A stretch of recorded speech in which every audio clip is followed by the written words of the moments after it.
New research on the Taranaki Maunga volcano in New Zealand shows that 3,300 years ago an eruption of superheated ash and winds erased everything around it and made life impossible.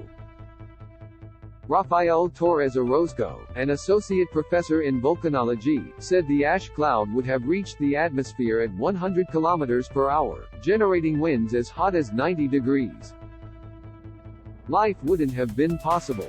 It would have just erased everything, Torres-Orozco said. Read more. Scorching heatwave hits 4 states before cool change. There wouldn't be soil for crops, the atmosphere would be very polluted and you could not breathe. Everything would be just dark for a few days. If an eruption of this size were to happen again, the whole Taranaki region would have to be evacuated, the volcanologist at the Universidad Veracruzana of Mexico said in a new research paper published this month. Torres-Orozco visited New Zealand in 2012 to complete his PhD at Massey University and has since then published extensive research on the historical eruptions of Taranaki Maunga. Right now it's sleeping, but it's an active volcano. What's considered an active volcano is any volcano that has erupted in the last 10,000 years.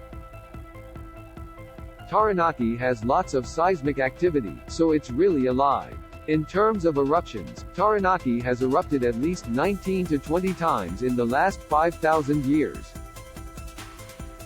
And when I say this, I mean big volcanic eruptions. Read more. Popular Christmas gift prompts safety reminder from police. Taranaki Maunga was a really explosive andesite stratovolcano, which was different from Taupo in the chemical composition of the magma.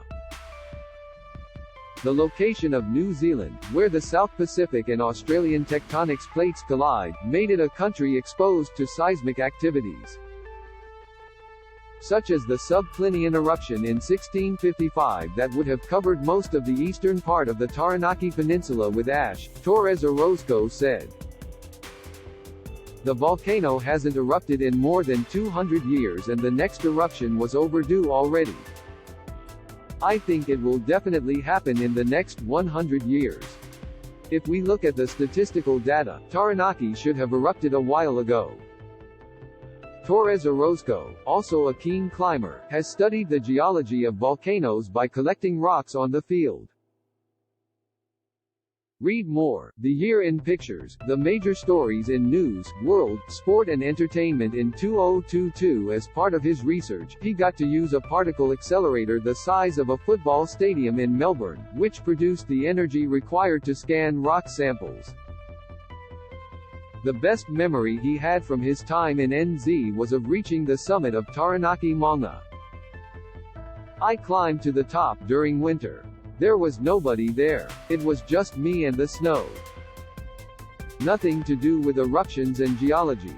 It was just the power of the mountain, he said. This story originally appeared on Stuff and has been reproduced with permission.